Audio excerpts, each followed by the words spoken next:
Hey, I'm meteorologist Doug Myers with the latest forecast on this Friday, and boy, what a cold day today is. It's a frigid day, so yesterday, hopefully you enjoyed the 40s because we're not going to get anywhere close to that, I think, for the rest of the month.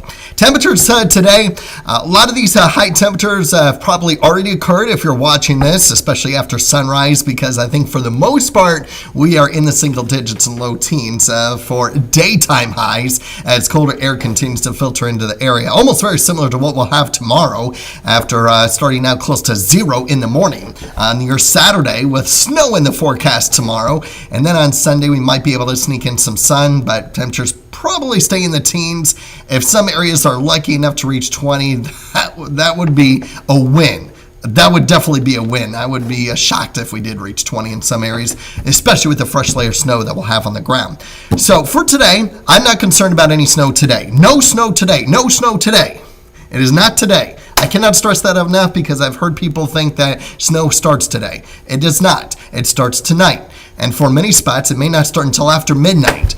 And so just be mindful of that. We're going to continue to focus on that throughout the day today with our numerous updates we'll have today. When will it start?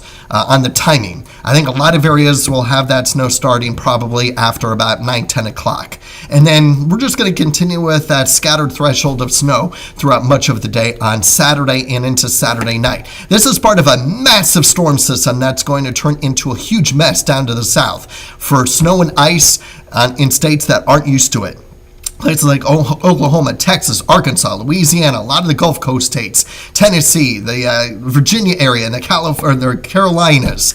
It is going to be an absolute mess, especially in the aftermath. For us, it's going to be snow. That's it. It's going to be snow. No other precipitation type, no ice.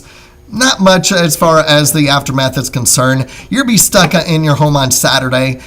You might be able to get out Sunday because of snow. It's going to be awfully cold, but you're going to be able to get out just fine. No problems. But with the winds today, they'll be the strongest between today and the weekend, with it being dry. So that's the good news. At least we don't have the snow today, because that would mean some extremely dangerous situations with the snow. But even with the little bit of a breeze that we could still have for tonight into tomorrow with the snow, with gusts up to 20 miles per hour, that could still be enough for it to blow around and reduce visibilities to almost near zero because of just how light and fluffy the snow will be. And we're going to continue with those wind gusts at times up to 20 miles per hour on Sunday too. Dry today. If we do get any snow between today or early this evening, if there is any snow before 9 p.m. in any part of the WIBW viewing area, it's up to a ½ inch. That's it.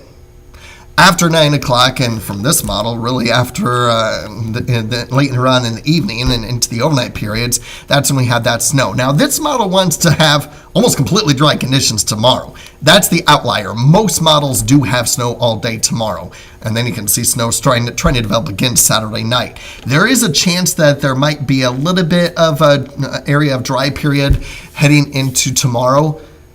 Just uncertainty on when. I'm leaning more towards the afternoon hours on it staying dry tomorrow. And then we get that second round coming in Saturday night. It shouldn't have any effect on the overall end of the day totals by the end of the storm system. So just something we'll watch out for.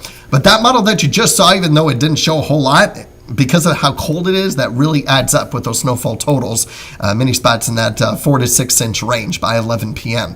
And then you just saw that by about 11 p.m., that's when snow began to start to move back into the area for the overnight periods. But that model doesn't go out that far yet. I just wanted to show you the precipitation that we're going to get overall, because the higher the precipitation totals, that's where the higher amounts of snow is. And you'll notice that pretty much all models indicate it's going to be south of I-70. So that's the biggest reason why we are going higher snowfall totals in our southern communities. And then because of how cold it's going to be, that's really going to be increasing our snow to liquid ratio. The colder it is, the quicker it is for snow to add up because of how dry it is.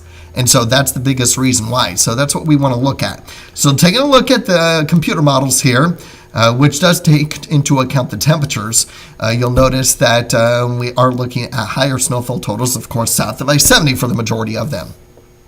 So accounting for this, accounting the snow to liquid ratio, my forecast didn't really change from yesterday. I'm still going almost with the same contour levels, if you will.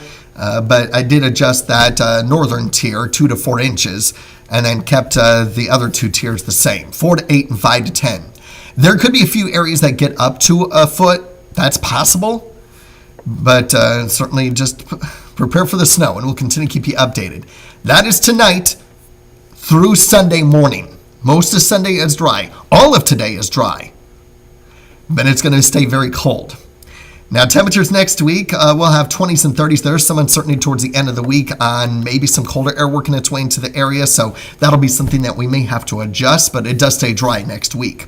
And it does stay dry for the majority of the middle part of the country. At least signs point towards that, with drier than normal conditions for the 6 to 10 and 8 to 14 day outlook. A lot of brown showing up there, and a lot of blue too across the eastern half of the country. Probability of below average temperatures. So we are in for a cold end to the month of January. If you want to write this down. We are Topeka is 5.1 degrees above average for the month so far when you factor in the lows and highs.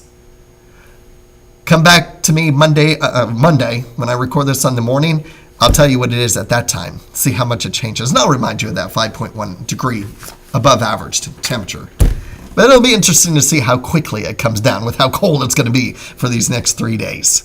By the way, if there are school cancellations or delays, I just wanted to mention this, and you need to enter in your delays or your cancellations. Do not email the Weather Center department. Don't email weather at WIBW.com. Email close at WIBW.com. I would appreciate that, and we would appreciate that over the weekend too, because when you email just the weather, then you're relying, well, Melissa gets it, but you're relying on me, Jeremy, and Mitchell getting those emails and entering it in.